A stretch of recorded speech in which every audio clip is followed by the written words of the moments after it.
হ্যাঁ তো বন্ধুরা, আগের ব্লগে দেখেছিলে পার্কে এসেছিলাম, তারপর আমাদের সাথে কি কি হলো এসব বিষয়টা তোমাদের হালকা করে খুলে বলি।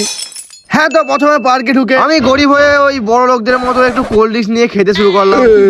তারপর টেবিলে এসে হালকা করে চশমাটা লাগিয়ে নিলাম, না মানে চশমাটা লাগাইলে একটু বড় লোক ভাই আসবে। আর এদিকে একটু মেনু কার্ড দেখছিলাম, ও খাবো না খাবো দেখে লাভ নাই, কিন্তু শালা এইখানে কি লেখা আছে কিছুই বুঝতে পারছিলাম না। ছোট থেকে পড়াশোনা না করে যা হয় আর কি।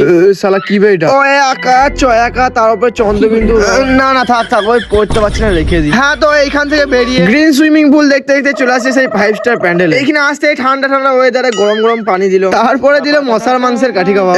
দে শালা তোরটাও দে। হ্যাঁ তো ফাইনালি হ্যাঁ শালা পেট ভরে গেল। হালকা করে সালাম দিয়ে চলে এলাম একটা মাঝারে। এই দিয়ে আমার কিছু ফ্রেন্ড আমাকে দেখতে এসেছিল, তারপরে সবাই একসাথে চলে আসি ট্রেন। সবাই দাঁড়িয়ে মজা করতে করতে ট্রেন থেকে নেমে পড়ি। না মানে ওই একটু ট্রেনের জায়গা পাংচার হয়ে গেছিল। আমার কিছু ফ্যান ফলোয়ার এসেছে, না মানে আমার সব দিকে ফ্যান। একটা দোকানে এসে হাসে দুধে চা খেয়ে আজকে ব্লগটা শেষ করলাম। দেখা হচ্ছে নেক্সট ব্লগে, বাই বাই।